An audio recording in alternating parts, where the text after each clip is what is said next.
thank God for slavery. I thank God for the crack house. If it wasn't for the crack house, come on somebody, God wouldn't have never been able to use me how he can use me now.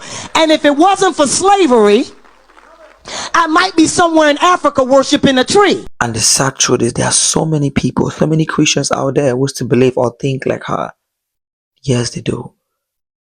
I can bet you there are more than 100 or 300 million black Christians out there who still believe that slavery was somehow good because it brought Christianity. It made them to worship the real God. And that is worth it.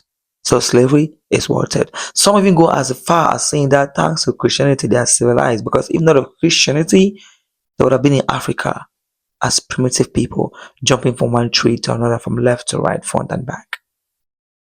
But I say it is lack of information. Lack of information. They do not, in fact, they don't even know what they are saying. Because whatever the West know right now, the blacks, they knew it and they taught them. And as usual, when the white, they know something, they go ahead to claim ownership of that thing. Even, in fact, they go ahead to claim ownership and even make sure that the person that taught them is not known. They came back and killed every black person alive that had any information of the same things that we are experiencing or discovered right now. Do you have the documents? Do you have any writings? Do you know these things? The cure and so on. They killed them. Go on with your notes. Read about the Moors. Read about Imhotep. Read about so many people. Then you will know that everything that the West know right now all came from black. And I even have a friend who has been brainwashed to a level. He said, I'll pause the video. He said that slavery is wrong, but that was a means, or that was a means that God used to introduce Christianity to Africans. The people who did what they're doing, they never knew what they were doing. But that was a means God also used to bring the gospel to Africa. That was a means to introduce Christianity. That God used slavery to introduce Christianity. That's what I'm telling you, that this thing, it is not just one person or just this lady who thinks like that. No.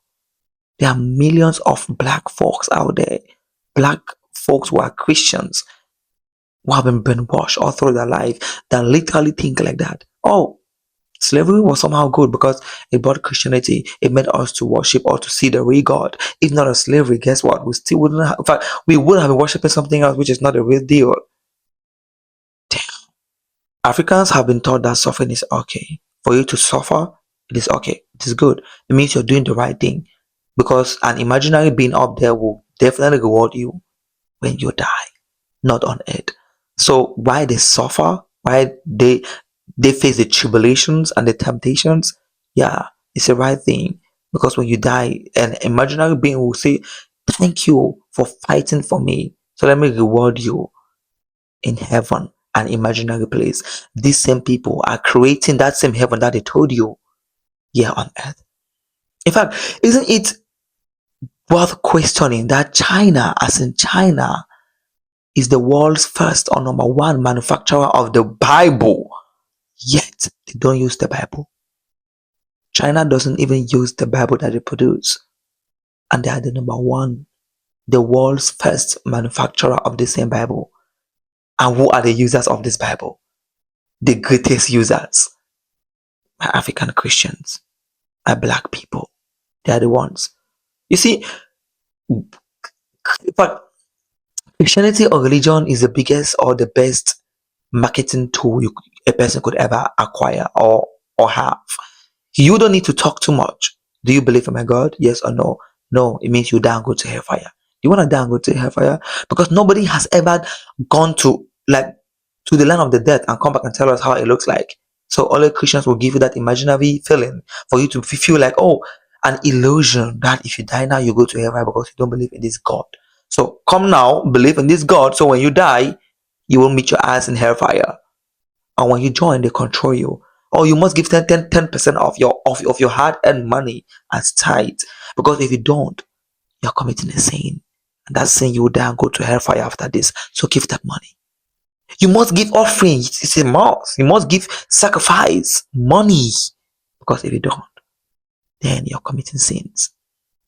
Sins upon sins. The same word that they use in order to control the same people. Africans, wake up. Black people, in fact, you guys need to wake up. These things are not adding up anymore. They are not adding up anymore.